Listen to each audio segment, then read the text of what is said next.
Welcome back in fans. स्वागत है आप सभी का ब्लिच के एक और नए पार्ट में। अगर आप लोगों ने अभी तक इसके पिछले पार्ट को नहीं देखा है तो उसका लिंक आपको डिस्क्रिप्शन बॉक्स में मिल जाएगा, तो याद से उसे देख लेना, नहीं तो ये पार्ट कुछ भी समझ में नहीं आएगा।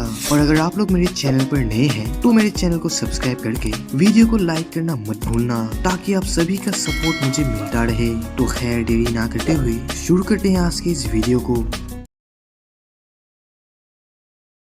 अब केनपाची को ऐसी हालत में देखकर इचिगो और ओरिहिमे काफी ज्यादा घबरा जाते हैं, क्योंकि ये केनपाची उनका आखिरी होप था जो भी अब हारने ही वाला है। और ये इचिगो से नहीं देखा जाता, जो ओरिहिमे से रिक्वेस्ट करता है कि वो इस बैरियर को खोल दे। इचिगो खुद जाके नोतोरा से लड़ेगा, लेकिन इस पे याशिरो कहती है कि इचिगो को ऐसा करने की कोई जरूरत नहीं, क्योंकि केनपाची खुद नहीं चाहता कि उसके लड़ाई के बीच में कोई आए, और ऊपर से वो इस लड़ाई से बिल्कुल भी अपसेट नहीं है। और सच में भाई केनपाची इतना घायल होने के बाद भी जोर जोर से हंसने लगता है, जैसे कि उसे इन सब से कोई फर्क ही नहीं पड़ रहा हो। और अब नोतोरा तो पूरा कंफ्यूज हो जाता है भाई कि आखिर केनपाची किस मिट्टी का बना है जो इतना मार खाने के बाद भी हंस रहा है। और फिर केनपाची नोतोरा से कहता है कि ये लड़ाई तो अब और ज्यादा मजेदार हो गई, क्योंकि अब उसके शरीर में भी एक होल है, जैसा होल नोतोरा के शरीर पर है। तो अब वो दोनों बराबर के हुए। और फिर वो ये बोलकर तुरंत नोतोरा के ऊपर अटैक कर देता है, और इस जबरदस्त अटैक से नोतोरा बचते हुए डायरेक्ट केनपाची को घायल कर देता है। लेकिन केनपाची अभी खुशी लग रहा था, जो फिर से घायल हालत में उससे लड़ने लगता है। और तभी नोतोरा अपने एक ही स्लैश में एक बड़े से पत्थर को बीच में से काट देता है, जो सीधा केनपाची की तरफ बढ़ रहा था। लेकिन भाई केनपाची बहुत ही आसानी से इस बड़े पत्थर को बीच में से फाड़ देता है, जैसे कि ये सब अटैक्स उसके लिए कुछ हो ही ना। लेकिन इस डिस्ट्रक्शन का फायदा उठा के नोतोरा सीधे केनपाची के ऊपर अटैक के ऊपर अटैक करता जाता है, जिससे केनपाची भी लगातार घायल हो रहा था। लिटरली भाई बंदा केनपाची को हर एक एंगल से काट रहा था, उसके बॉडी को छलनी छलनी कर रहा था काट के। लेकिन इन सब के बाद भी केनपाची को कोई भी गंदा फर्क नहीं पड़ता, उसके मुंह पर तो स्माइल ही होती है, जो देखकर नोतोरा घबरा भी जाता है और कंफ्यूज भी होता है कि आखिर ये क्या बवाल चीज है। वो उसे काट रहा है, उसे छील रहा है, और उसका खून भी लगातार बह रहा है, लेकिन इन सब से उसे कोई भी फर्क नहीं पड़ रहा, जो बिंदास पागलों की तरह हंस रहा है। और वो ये सब सोच ही रहा था कि तभी केनपाची अपने 20 स्पिरिचुअल एनर्जी को रिलीज करने लगता है, और उसका ऑरा इतना ज्यादा था कि नोतोरा के भी रोंगटे खड़े हो जाते हैं। बंदा कंफ्यूजन में पड़ जाता है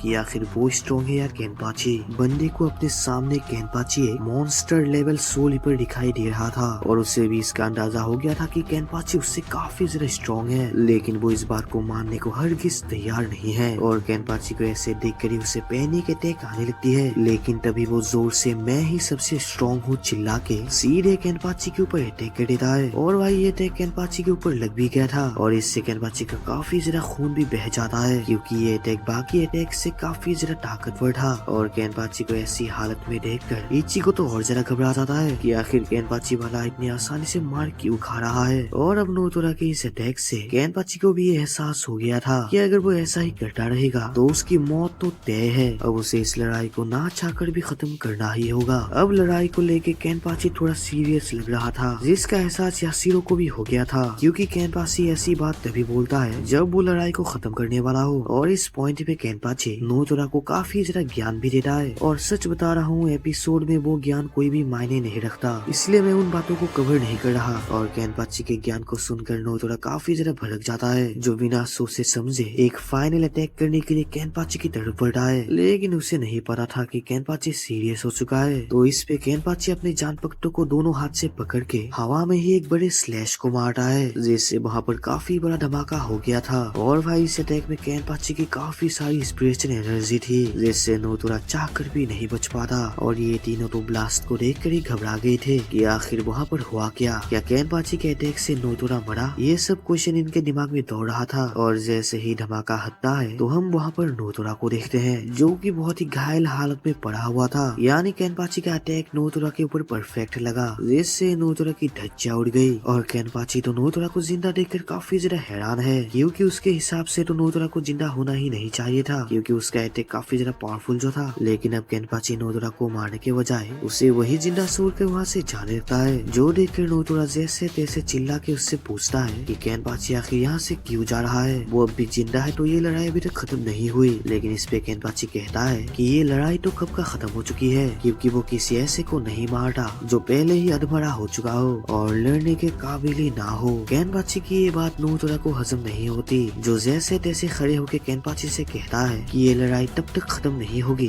जब तक उन दोनों में से कोई एक मर ना जाए, और यही तो लड़ाई का रूल है जिसमें कोई एक ही जिंदा रहता है। और फिर वो ये बोलकर सीधे केनपाची को लड़ने के लिए चैलेंज कर देता है, और केनपाची भी बिना क्वेश्चन किए उसके चैलेंज को एक्सेप्ट कर लेता है। और फिर नोतोरा तुरंत अटैक करने के लिए बढ़ता है और कहता है कि वो इस लड़ाई में हरगिज नहीं हारेगा, क्योंकि वो ही इस दुनिया में सबसे ज्यादा स्ट्रॉन्ग है। शायद नोतोरा को अभी पता नहीं चला कि आखिर उसका पाला किससे पड़ा है। खैर अब उसे पता चल जाएगा, क्योंकि केनपाची बहुत ही आसानी से एक ही झटके में उसकी सारी हेकड़ी निकाल दे रहा है, और शायद इस अटैक से अब नोतोरा नहीं बच पाएगा। और उसके आखिरी समय में उसे वो पल याद आता है जब वो नल के साथ था, और नल ने उसकी हर एक मुश्किल हालत में मदद की, लेकिन उसने नल की कभी कदर ही नहीं की, क्योंकि नल उससे काफी ज्यादा स्ट्रॉन्ग थी। और ये बात उसे हजम नहीं होती कि कोई लड़की उससे भी ज्यादा स्ट्रॉन्ग है, बल्कि स्ट्रॉन्ग तो उसे होना चाहिए। और इसी जलन को लेकर उसने एक दिन नल को मार दिया, और इन्हीं सब गलतियों का एहसास अब नोतोरा को हो रहा था। और प्रेजेंट में नोतोरा घायल और लाचार हालत में गिरने लगता है, लेकिन तभी उसकी नजर छोटी नल पर जाती है, जिसे उसने बेहरे में से मारने की कोशिश की और उसकी ऐसी हालत कर दी। और बदकिस्मती से उसी टाइम नल की भी आंखें खुल जाती है, जिसके आंखों के सामने नोतोरा घायल हालत में अपना दम तोड़ रहा था। और यहीं पर नोतोरा की कहानी खत्म होती है। और नोतोरा को ऐसे मरता हुआ देख टेस्ला की आंखों पर भी आंसू निकल आते हैं, क्योंकि जो भी हो वो उसका मास्टर था। और अब क्योंकि नोतोरा मर चुका है तो यहाँ पर केनपाची का कोई काम नहीं, तो वो अपने फटे हुए कपड़े को फेंक के इचिगो के पास आता है। और इचिगो जो केनपाची से कुछ पूछ पाता इससे पहले ही केनपाची ओरिहिमे के बैरियर को एक ही किक में तोड़ देता है, जो देखकर इचिगो काफी ज्यादा भड़क गया था कि आखिर केनपाची ये क्या बेहुदा का काम कर रहा है। लेकिन इस पे केनपाची कोई भी जवाब ना देते हुए सीधा इचिगो को उठा के दूर फेंक देता है। और केनपाची की ये हरकत देखकर ओरिहिमे भी काफी घबरा गई थी, क्योंकि केनपाची तो ऐसे इचिगो को मार ही देगा। असलियत में केनपाची इचिगो को कहता है कि वो अपनी जान पट्टों को उठा के ओरिहिमे को लेकर यहाँ से चला जाए, यहाँ पर बाकी का काम वो सभी संभाल लेंगे। और केनपाची की ये बात सुनकर इचिगो ऐसा करने के लिए हरगिज मना कर देता है, क्योंकि उसे यहाँ पर उनकी मदद करनी है। लेकिन इस पे केनपाची कहता है कि इचिगो एक सब्स्टिट्यूट सोल्जर है और उसका काम तो अपने शहर को बचाना है, ये मिशन सिर्फ कैप्टन्स के लिए है, ना कि इचिगो जैसे सोल्जर्स की। तो इचिगो ओरिहिमे को लेकर यहाँ से चला जाए। और फिर वो इचिगो से ये बोलकर ओरिहिमे को उसका घाव हील करने को बुलाता है। और केनपाची का ऑर्डर पाके ओरिहिमे तुरंत उसकी तरफ बढ़ती है, लेकिन तभी अचानक से वहाँ पर और एक एस्परा आ जाता है, जिससे अचानक से यहाँ देखकर इचिगो और केनपाची भी शॉक में पड़ गए थे। लेकिन ये दोनों इस पर कुछ कर पाते इससे पहले ही वो एस्परा ओरिहिमे को यहाँ से लेकर रफू चक्कर हो जाता है, जिस पर इचिगो और केनपाची चाहकर भी कुछ भी नहीं कर पाते। और अब इचिगो तो बहुत बड़े सदमे में पहुंच चुका था, क्योंकि भाई उसने इतनी मेहनत से ओरिहिमे को बचाया था, लेकिन अब वो फिर से गायब हो गई। और इस तरफ हम ओरिहिमे को देखते हैं, जिसकी आँख खुलने पर ही उसका कोई स्वागत करता है। और ये बंदा और कोई नहीं बल्कि मास्टरमाइंड आइजेन था, और इसी ने ओरिहिमे को वापस से पकड़वाया है। ओरिहिमे, तुम मुझे काफी निराश कर रही हो। खैर इन सब बातों को छोड़ो और मुस्कुराओ, और सिर्फ कुछ देर यहाँ पर हमारा इंतजार करो, क्योंकि हम लोग तुम्हारे अपने शहर काराकुरा टाउन को तबाह करने जा रहे हैं, और वापस आके हम तुमसे बात करेंगे। और आइजेन के मुंह से काराकुरा टाउन का नाम सुनकर ओरिहिमे के तो होश उड़ जाते हैं, क्योंकि आइजेन का इरादा अब काराकुरा टाउन को तबाह करना था। और भाई उसने तो अपने सामने एक बड़ा पोर्टल भी खोल लिया था काराकुरा टाउन तक पहुंचने का। और इस काम में आइजेन के साथ कैप्टन गिन और टोशिन भी था। और फिर टोशिन अपने बाकुरो नंबर 77 टेंटेकुरा का इस्तेमाल करता है, और असलियत में ये टेक्निक एक लाउड स्पीकर का काम करती है। और इससे आइजेन यहाँ मौजूद सभी सोल्जर्स को कुछ बात बताने वाला है। और यहाँ पर मौजूद सभी सोल्जर्स को भी आइजेन का प्रेजेंस महसूस हो गया था। और तभी आइजेन इनसे कहता है, मेरे प्यारे घुसपैठिया सोल्जर्स, आशा करता हूँ तुम लोग सुन पा रहे हो मुझे। तुम लोगों ने अब तक काफी एस्परास को हरा दिया, तो इनाम के तौर पर मैं तुम्हें कुछ बताता हूँ। हम एक एस्परास के ग्रुप तुम्हारे प्यारे इंसानी दुनिया पर हमला करने जा रहे हैं। ये सुनकर इचिगो के पैरों तले जमीन खिसक जाती है कि आइजेन ये कौन सी पागलपंती कर रहा है। और फिर आइजेन फिर से कंटिन्यू करता है कि उनकी एक साथी ओरिहिमे अब आइजेन के पास है, जो कि इस मैंशन के 5वें फ्लोर पर है, और अगर कोई उसे बचाना चाहता है तो बचा सकता है, क्योंकि अब ओरिहिमे आइजेन की कोई काम की नहीं रही। भले ही उसकी ताकत एक बेशुमार और लाजवाब ताकत थी, पर इस ताकत के आइजेन को कोई जरूरत नहीं, इसकी जरूरत थी सिर्फ सोल सोसाइटी को। और क्योंकि ओरिहिमे आइजेन के पास थी, तो सोल सोसाइटी ओरिहिमे को हरगिज वापस लाना चाहती थी, ताकि आइजेन ओरिहिमे के ताकत का गलत यूज ना करे।